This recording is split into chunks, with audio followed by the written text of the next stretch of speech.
Ontarians' wages haven't kept up with the increasing cost of living, making it harder than ever to make ends meet. I've always said workers deserve to have more money in their pockets because they earned it. They've worked hard and put in long hours. The least the government can do is ensure we're making life more affordable for them by putting real dollars in their pocket. An incredible debt of gratitude is owed to the workers of Ontario. These dedicated men and women have kept store shelves stocked and supply chains going throughout COVID-19. Ontario workers should be in a race to the top, not a race to the bottom. But for many people, take-home pay has not kept up with the cost of living. They had Ontario's back, and today's announcement demonstrates that we have theirs. The Ford government's announcement of a $15 minimum wage is being met with criticism from business insiders who say they would have appreciated some consultation on this, considering how fragile the economy is while still trying to come out of a global pandemic. The Premier is defending his about-face today, saying it was the pandemic that convinced him of the need for a $15 minimum wage 3 years after he canceled it. To talk about how this will all play out come the new year, let's turn to some business owners. We've got Larry Isaacs, the president of Firkin Group of Pubs, Annette Palumbo, the executive director of the Beauty United Council of Ontario. She's also a franchise director of a facial and massage spa, and Peter Gosling, owner of Glassbox Barbershop. Larry, first question to you. Certainly the restaurant industry, hospitality has taken a tremendous hit during COVID-19. The CFIB arguing the Premier could not have made this announcement at a worse time for these kinds of business owners. What say you? We absolutely agree. I mean, firstly, as you mentioned, there was no consultation, and the comments that have been made by the government that tips are being pooled and therefore there's not enough money to go around is a false statement, because that is not what happens in all the restaurants around town. Secondly, we're heading into the worst time of the year, going into January and February, with all the offices still closed, parties not happening, the government subsidies now being taken away. Why would we not have been consulted? Why wouldn't you wait until summer of next year when the patios are opening, when hopefully we're out of COVID, to put this into place? There was no necessity to do it right now other than potential political.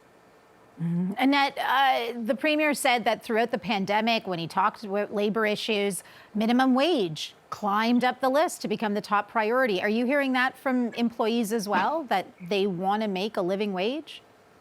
Absolutely. Yes. Sorry, this is for Annette. Oh, I apologize. No worries. Absolutely, we are hearing that. We're celebrating the increase of minimum wage. It's a win for Ontario workers. We have always paid above minimum wage, and we need living wages, especially at this time. Peter, I'm curious of how this impacts you and your business. As Annette's alluding to, many in the barbershop, hair salon industries are self-employed or work on commissions. How does it impact people in your industry hearing this announcement? Well, it doesn't impact me because I was already paying people these wages, because that's what people deserve to be paid. And if anybody's, no disrespect to this gentleman on here with us, but if you think that you can't afford to pay people $15, then, we've got a major problem on our hands here. So I think if anything, 15, 16, 17, let's keep going as far as I'm concerned, because inflation in the city is going to continue to go up. The days of paying for a haircut that is under $30 do not exist anymore. And I will continue to raise the bar and push the experience in my salons, because that's what people are paying for, is not only the quality of my service, but the experience that they get provided when they come here. We've worked through a 2-year pandemic being closed. My guys do not work for circus peanuts, nor should anybody else.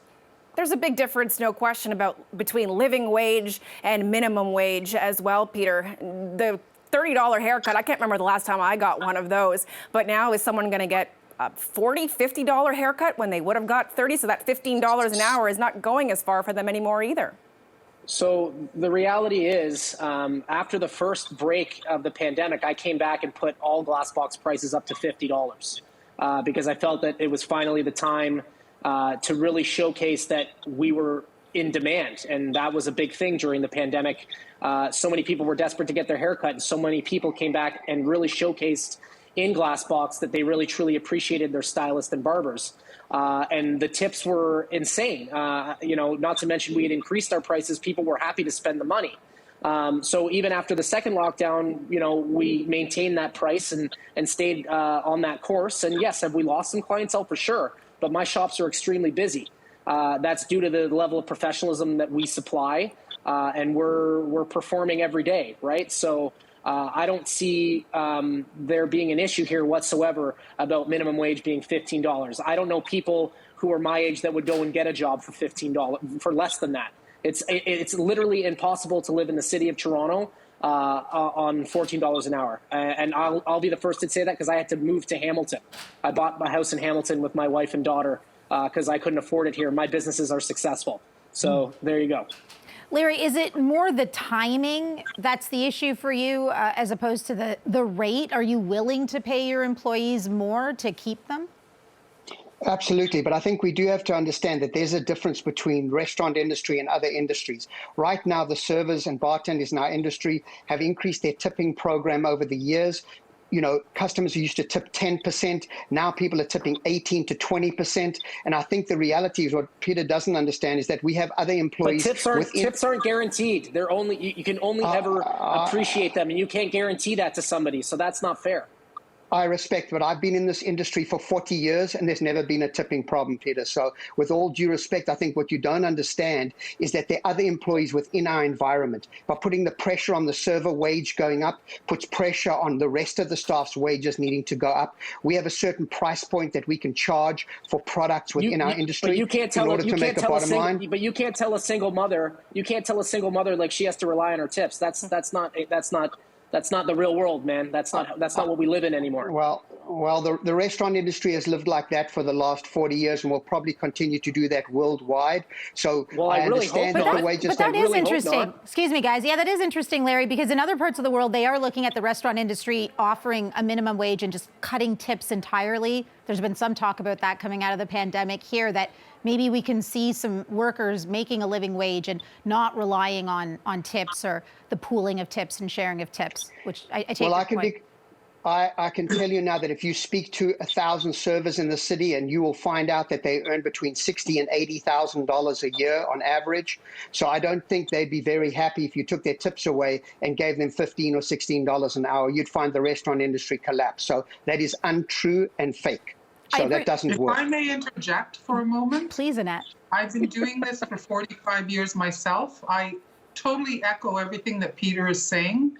This has now been a 19-month nightmare for everyone. The people that work in this industry, it is a very labor-intense industry. They are dealing with customer service, and we should have done this long time ago, as well as we are in a hiring crisis. So unless we pay our people well, they're not interested in coming back to a service industry.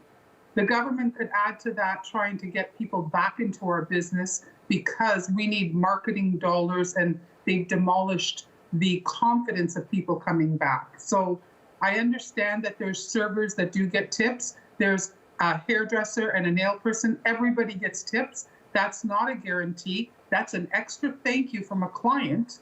Exactly. That is an extra thank you that shouldn't be owed to anyone. But with all due respect, at this time, after all these months of being closed, everybody deserves a good pay and a good wage, and we should be encouraging it to get people back into our industry, because I'm sure you're in a hiring crisis like we are. And unless we encourage people to come back by paying them well, then I don't think we're going to get these people back. And that's why I have no problem hiring people, because I probably pay the best in the city of Toronto. So there isn't a hiring crisis if you're willing to pay people what they deserve. Peter, that's the reality here. Yeah, can you give us an idea, Peter, on the concept of that? You're a business owner, so when you need to hire staff, do you have certain money allotted for that, for salaries, and then some of the things we're hearing from councils, business councils at least, are saying that your staff are going to have to be cut if you only have a certain amount of money allotted for salaries. But how do you work your business out when you consider paying how many people how much? I mean, that's pretty private information that I'm not going to share on television, no disrespect. But, the way we do it is we base things off skill level. and we base people on performance. And we, again, and I will repeat myself, we're not living in Toronto 40 years ago. No disrespect, my friend. We're living in Toronto in 2021, moving into 2022 after a 2-year pandemic where people need to eat food. They need to be able to afford transit. They need to be able to pay their rent and not be stressed out from paycheck to paycheck. I've seen it all. We are losing young people to the suburbs, to other parts of Ontario. They can't afford to live here. They don't want to live here. And there is going to be a collapse in the restaurant industry or beauty industry or service industry in general because everyone's moving out of the city. So I think people need to wake up and realize you better start paying or there will be nothing left. Larry, I'm curious. I'm seeing a lot of restaurants here in this city kind of eliminating tips altogether. They've raised the prices on their menus. They've told patrons not to tip. And these places, from what I've seen, many of them are booked solid. You can't get a reservation there if you want to. Is this something that you see that's going to be happening more and more in your industry?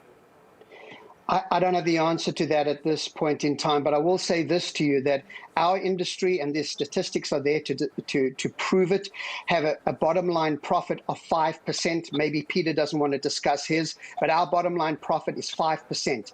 Right now, prices are going through the roof on butter, on cheese, on oil, up 8, 10, 11%. At the end of the day, everybody's in business to make money. And when an industry that's making 5%, that supports the community and supports local schools and hockey teams and so forth, can only make 5%, and you push the wages up and you push the food cost up, those businesses are squeezed so tight that at the end of the day, what's going to happen is we're going to have to end up laying off people and computerizing the way restaurants are run down the road unless there's another solution to making profit, because we employ 1.2 million people and provide $20 billion into the economy. So if it gets squeezed too tight and this goes down, I don't have an answer for you, but it doesn't make sense right now during this winter when we've just come off COVID to be able to put this through when this should have waited until the summer of next year. Simple as that. Well, I appreciate this incredibly candid conversation. What do we say we come back 2 months from today on January 2nd and see if your thoughts have changed on this? Larry Isaacs, Annette Palumbo, Peter Gosling, thank you all so much for your time. Thank you Thanks so a lot. much. Thank you all. Thank you.